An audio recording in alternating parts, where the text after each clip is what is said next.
Hi, everybody. I'm Bill Whittle here with my friend Alfonso Rachel, and this is the Virtue Signal, where we talk about modern political issues in a context of sort of classical sense of right and wrong and virtue and vice and all the rest of it. Zoe, they came for the statues and I did nothing. They came for the books and I did nothing. They came for Star Trek, I did nothing. They came for Star Wars and I did nothing. But now they've come for Dr. Seuss. And now I have found a hill that I'm going to stand and fight and die on. Let's talk about cancel culture. My initial response to cancel culture is the same as my present response to cancel culture. As it becomes more and more widespread, I keep asking myself the same question over and over and over again. It's a simple question, and I want to ask the people who are doing the canceling, what are you so afraid of? Yeah. I'll tell you what, and which one of us is going to be thing one and which one of us is going to be thing two? I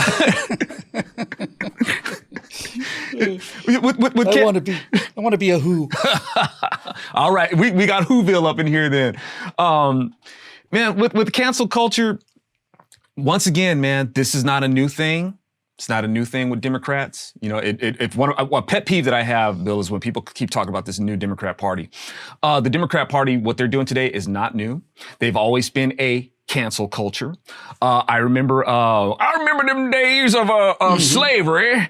And one of the reasons that they had to justify keeping slavery going was to cancel the personhood of Black folks.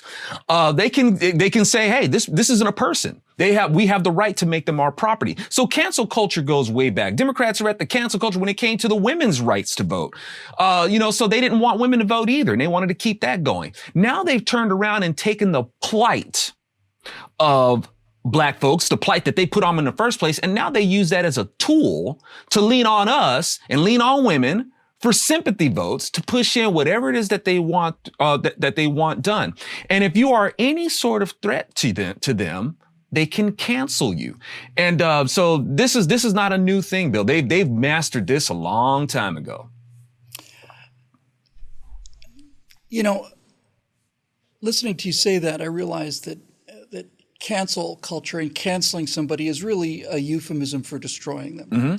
That's really what it amounts to. They haven't actually been physically killed. And listen, compared to physically killing people, I'd rather be canceled than shot.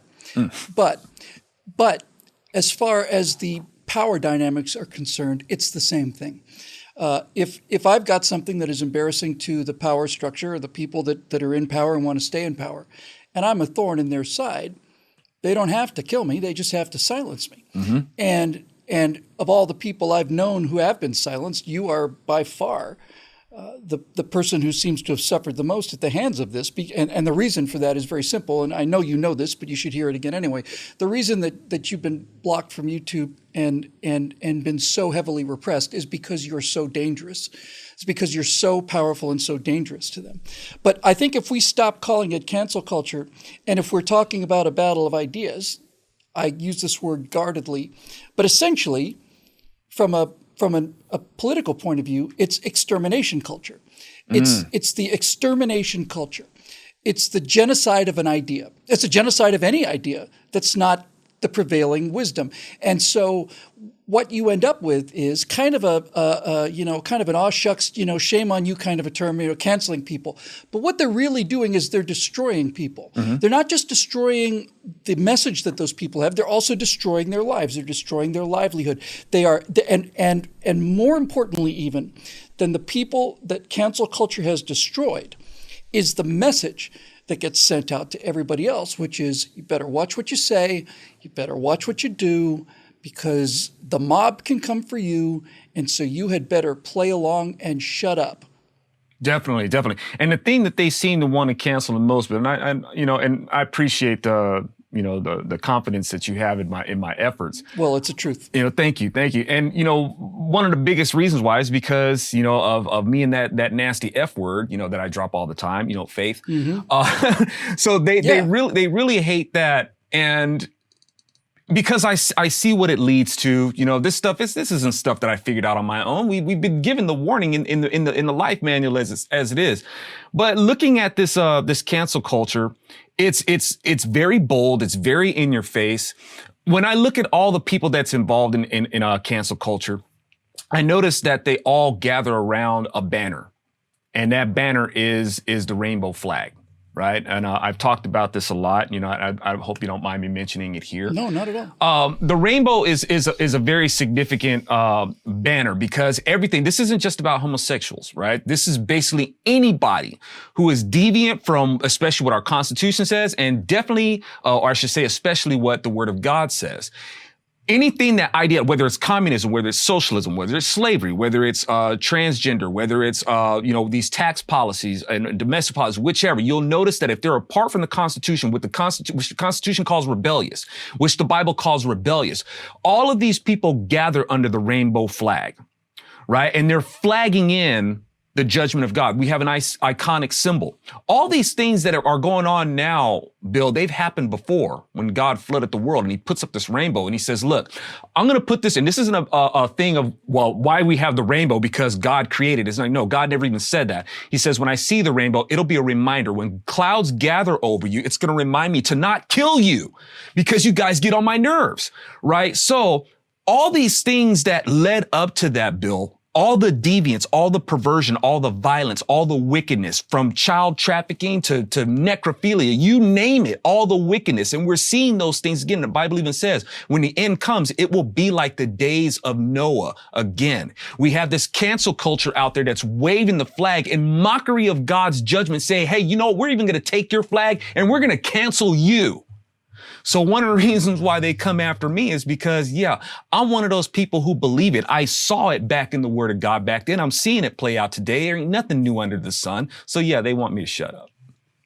So you've got basically a relatively small army of people who, as I've said before, they all they know how to do is protest. They thrive on injustice, and if there's not any actual injustice, then they have to manufacture synthetic injustice, and they'll keep raising the standard of things that are offensive to them. They'll continue. It's like asymptotic, you know. It's like the closer you get, the higher you go, the slower you can gain.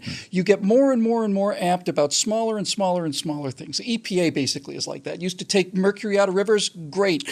Now making sure that that you're not doing something that might affect an ancient Indian burial mound, which there's no evidence for, but you're going to have to do the survey anyway, this kind of thing, So it's almost like these people are at a point where, well, certainly it from the outside anyway, it feels like a contest.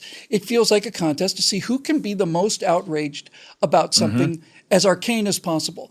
And when you consider Dr. Seuss, for example, Dr. Seuss was a pretty left-wing guy. He was definitely a liberal. He was rebelling against the culture of the late 50s, 60s. And at the same time, he's beloved by everybody because he tapped into something that everyone could appeal to. It was a combination, in the case of Dr. Seuss, is a combination of the words and the illustrations. You can't imagine Dr. Seuss with either one or the other. They've got to be together.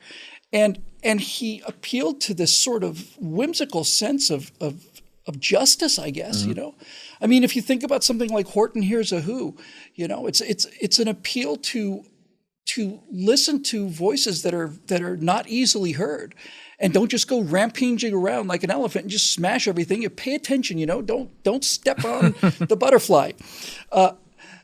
And so when people start coming after this, then you realize that you really are in a form.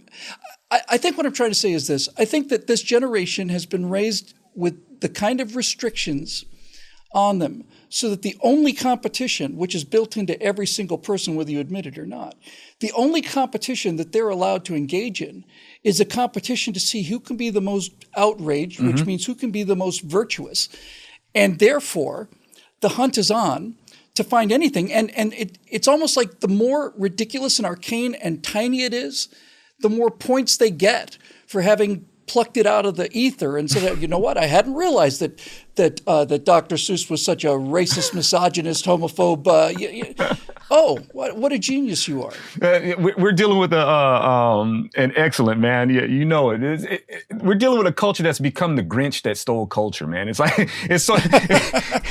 Yeah, stole culture, stole happiness, stole contentedness. The Grinch that stole reason.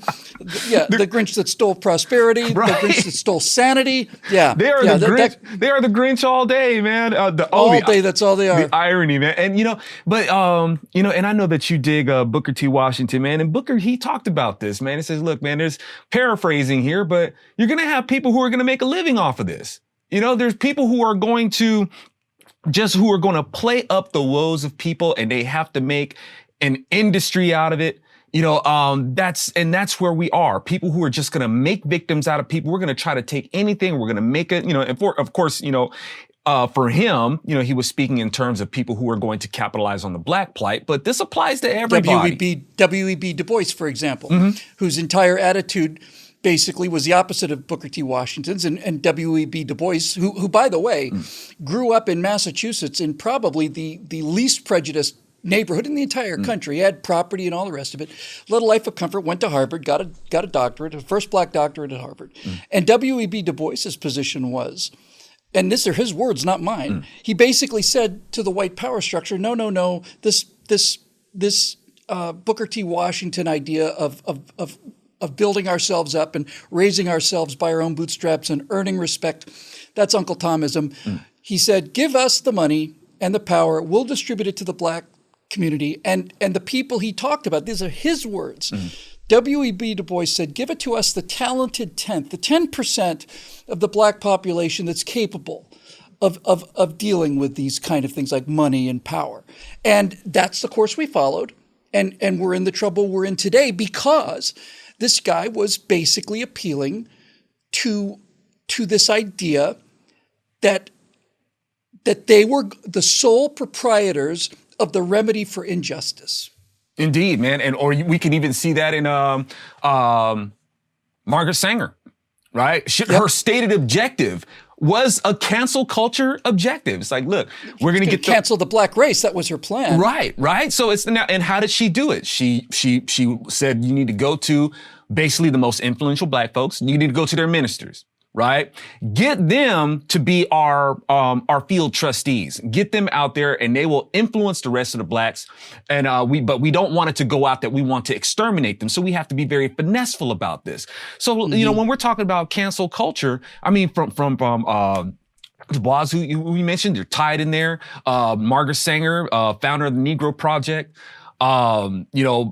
leading up to Planned Parenthood, they're canceling black folks all the time, right? And now, Bill, and I want to say this when conservatives, when they hear stuff like this, they do tend to get defensive, and I'm trying to help, conservatives here. They'll say, well, Planned Parenthood, they kill white babies too. It's like, be careful with that. Don't get defensive.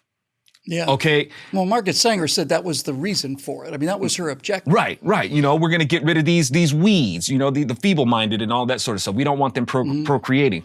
But the thing is, it's not a point of comparing. It's not about saying, oh, we black folks, how they came after us. And it's not that, to say that there's not any child, all life matters. Right.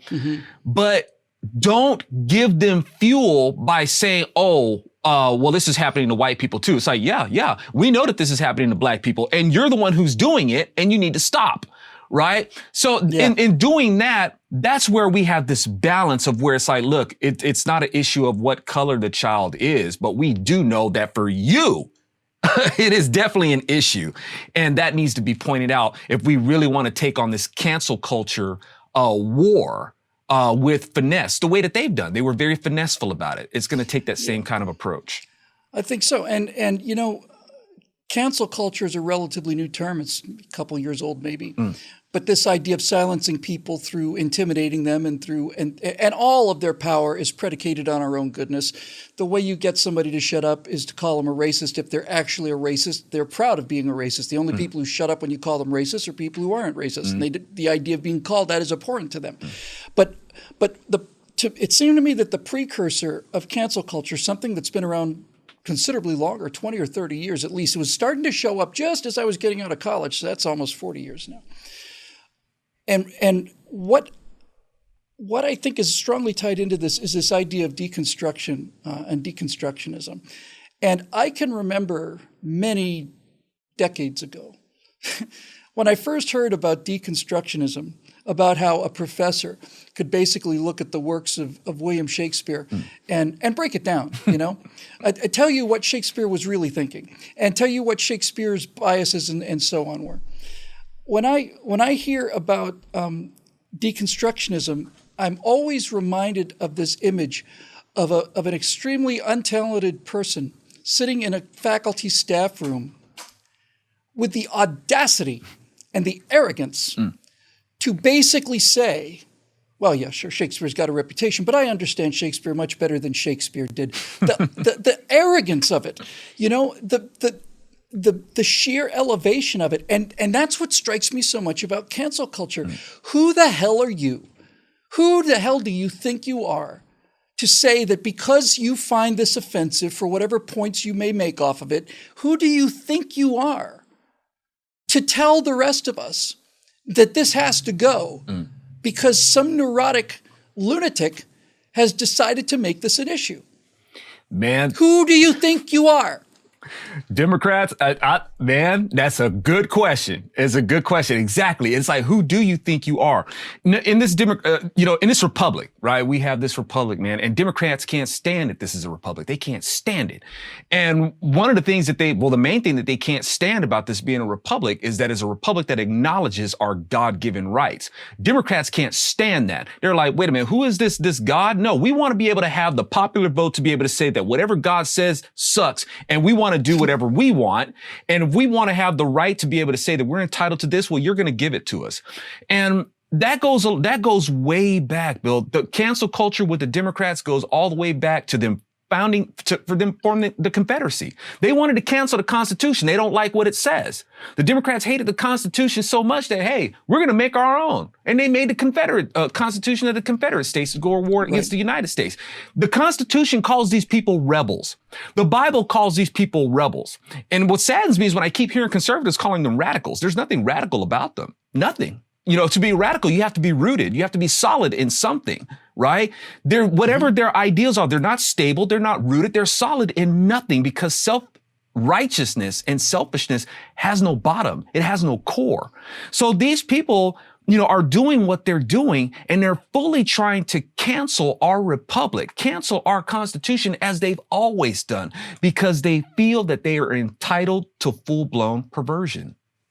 Right. Exactly. And they know they don't have the power because of the Second Amendment and other restrictions. They don't have the power to actually enforce government censorship, not yet anyway. And so the way they destroy the republic is, since they can't destroy the Constitution exactly, they can't just tear it up and say this no longer matters. But what they can do is they can pull down all of the statues of the people who wrote the Constitution. They can bring disrepute to everyone who had anything to do with not only the document, but the entire idea. They can constantly reinforce this idea that the entire Constitution, the entire United States, all of it is basically just based on genocide and slavery. And that's basically all there ever was to it. And they can destroy the moral foundations of the republic without having to destroy the legal foundations of the republic. Because once people stop believing in it, then it doesn't matter what the law says anymore. And disregard for the law, and just in terms of the recent election, we think it might help us if we were to extend the ability for mail-in votes to come in for 3 days after the election. Done. So the reason people accept these kind of egregious violations of the law is because these very same enemies of freedom have been so pernicious, so dedicated, so patient, and so effective that they've really significantly weakened our belief in the idea of law at all. They're trying to cancel rules. They're trying to cancel standards that exist outside of their purview, standards that are beyond their control. That's basically what a law is when you get right down to it, right? I mean, the idea of a law against murder basically says, I don't get to kill people I want to kill. that's a problem for me because there's a lot of people I want to kill. And so there sits this law, and it's inconvenient to me and my desires and my whims and all the rest of it. And so if I cannot eliminate the law against murder, but I can start making a case that certain people are worthy of being murdered, we begin to get a little insight into how all of this works today. Definitely, man. And that's what they want. They want to be able to have the power to be able to interpret laws or cancel laws or put in laws. And a lot of this stuff is based in imagination. And we have to be careful with that, Bill, because in this cancel culture, it's just like, I believe it was Lincoln who said, hey, this country, man, it's not going to get jacked from the outside. It's going to get jacked from the inside. It doesn't matter how big our aircraft carriers are. The bigger your aircraft carrier is, chances are the smaller that person, will be in the crowd of it to be able to come in and do some damage. But, even when we talk about the Second Amendment, Bill, the First Amendment is being used to erode the Second.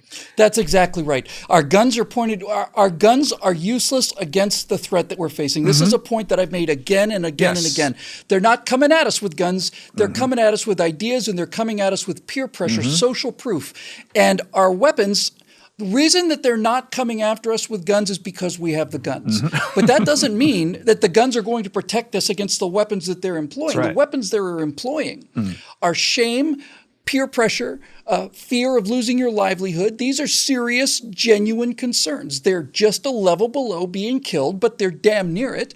If I realize that, if I put this Facebook post up about my support for this president or whatever, I realize this may cost me my job, and that means my family's going to starve. You're now talking about a very, very high level of motivation through fear. And this is all accomplished without any violence whatsoever. And the part about cancel culture that is the most infuriating to me, and the message that I try to keep getting across, and this is why we have conversations like this, is that the only power that these fascist, neurotic lunatics have is the only power they have is the power that we give them. If we didn't care what they said, there would be no cancel culture. If we stopped looking at social media, there'd be no cancel culture, because it doesn't matter what people are saying about you if you don't hear it. Well, and by the way, I love your video. You did it a while ago, man. Best breakdown of fascism, which these people totally are. And we can't underestimate these people. It's like, we keep saying, come and take it. Come and take it. Well, they are taking it. You're damn right. Yes, let me just throw one thing in here, and please don't lose that thought. But when people say come and take it, and they think, okay, but the danger is not that they're going to come and take your guns. The danger is that your children or your grandchildren will willingly turn those guns in because they've been convinced that you're a lunatic. That's where the danger is now. Indeed. And right now, even with and I don't want to pick on Donald Trump here, and I know this is a lot easier said than done, when Trump is taught, but basically he got canceled, right? He got canceled. Yeah, that's right. That's no question about it. And he got canceled. And it's sad to see how this was facilitated. Long story short, but at any rate, even right now, if we're talking about a 2024 run, I'm not impressed. It's like, wait a minute, Trump's got all the big bad talk about I can deal with China, I can deal with North Korea, I can deal with these nuts around the world, but you couldn't deal with the nuts here, right? That's exactly right. You know what I'm saying? So it's like, look, if you really want to show that you've got all that gusto, that you say you take the presidency right now, right?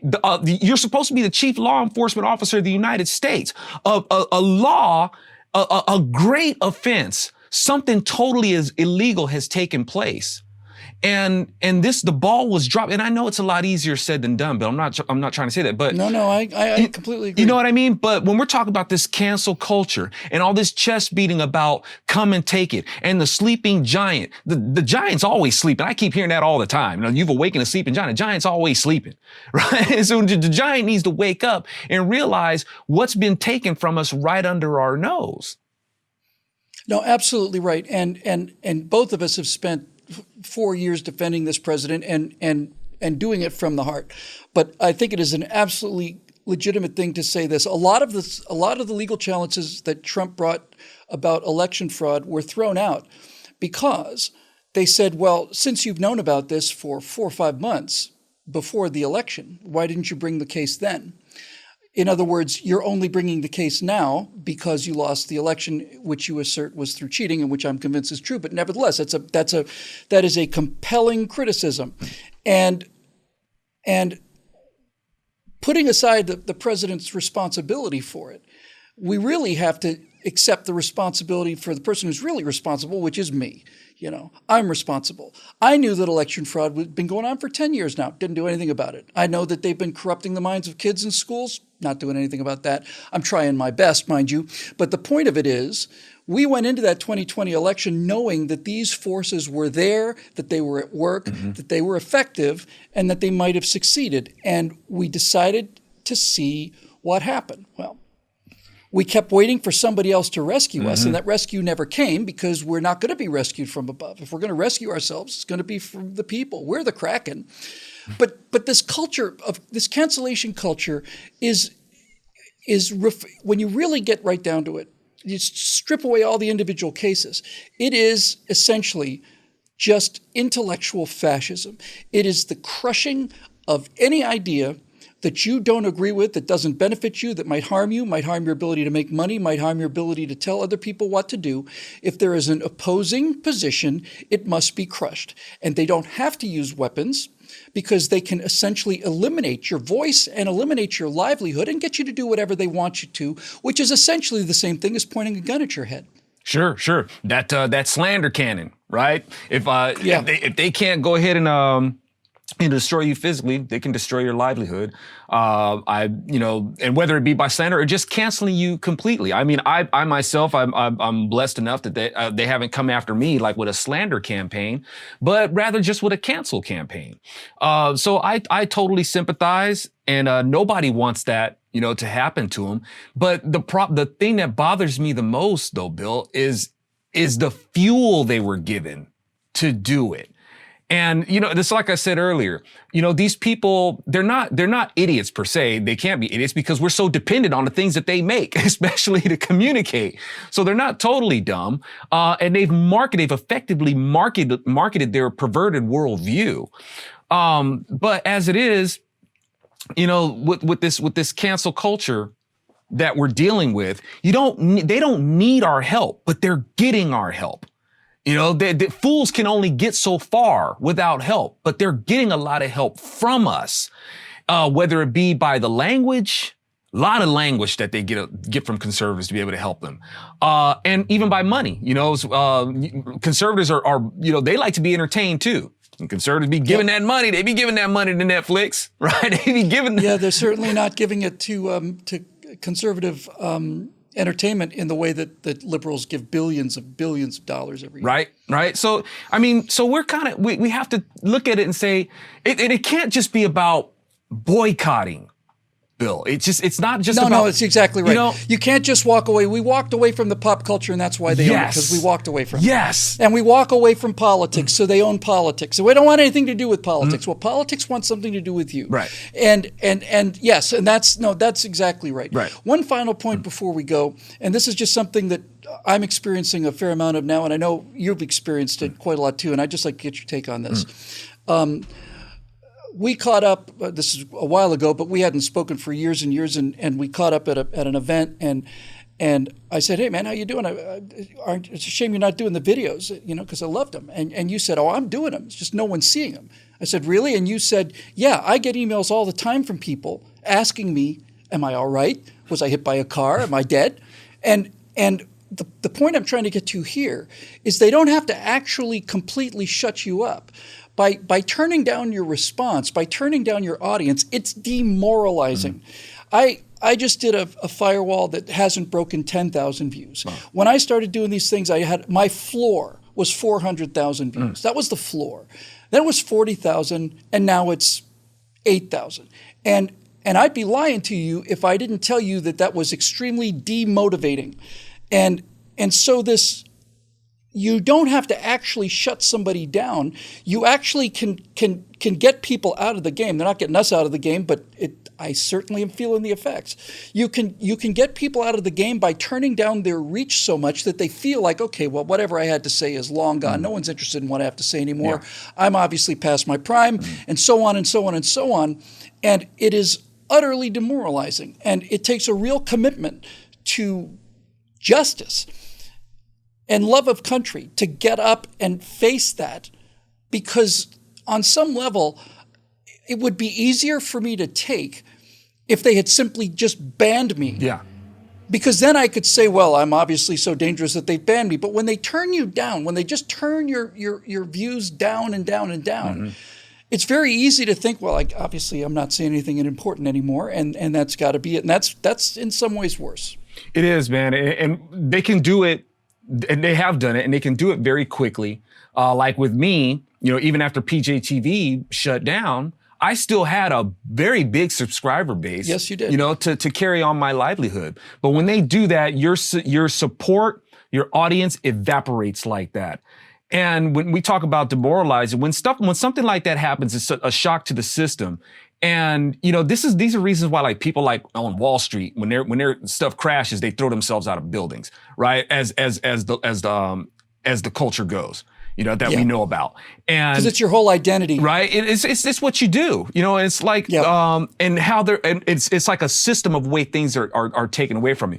But, if, like I said, praise be to God, it's like, give me the strength to just keep on carrying on. I know that the attacks are going to come, and I know that you give me the strength to keep on going. And that's what they want to do. They want to break people. They're the devil that wants to meet Jesus out there while he's at his worst. When he's fasting, he's like, look, man, even on my worst day, you can't beat me. All right. But that's where they are. They want to be able to meet you when you're emaciated and fasted out in the desert, and they can show up and get you to break. And, I rely on the strength of God. That's my food. That's it, man. That's it. They want to break you. They want to break your spirit, and not just your spirit and my spirit, but the spirit of everybody listening to this, the spirit of everybody who opposes them. They want to break their spirits, want to convince them that they're the last people in the world who feel this way about things, that all of these things we believe in terms of freedom and liberty, individual rights, they're all dying. They're on their way out. That's their goal, is to demoralize you. And it's not a question of whether or not it's not a question of whether or not they knock you down. They knock me down all the time. The issue is, do you get back up again? That's really all there is to it. Do you get back up again? And I do, and you do. And the benefit for me and for you now is that we don't work for a company anymore. We don't work for a company that can be basically pressured or shamed into turning us off. We work for thousands of people who pay, in the grand scheme of things, relatively small amounts of money because they believe in this message. We cannot be fired and we cannot be canceled because of the membership here. And that's just something I'm just thankful for every single day. Amen, man. Yeah, thank you very much to your audience. Did I get to our audience? Yes, do I get to be a part of? Thank you. And I mean that sincerely. That'll do it for this edition of the Virtue Signal, made possible by gain in membership that we had in our membership drive in January. And I said I'd never talk about membership again until April, and I haven't, and I won't. But April's a-coming. And especially, of course, to the members who've been with us almost essentially from the beginning. And many of our viewers go back to the PJTV days, and we're grateful for all of your support, which is the strong and only counter to this campaign of demoralization. The comments we get, the emails we get, the comments and letters, all of it. Donations is well, it's what keeps us in the fight, and we're very grateful. So for my friend Alfonso, Rachel, I'm Bill Whittle. We'll see you next time here on the Virtue Signal.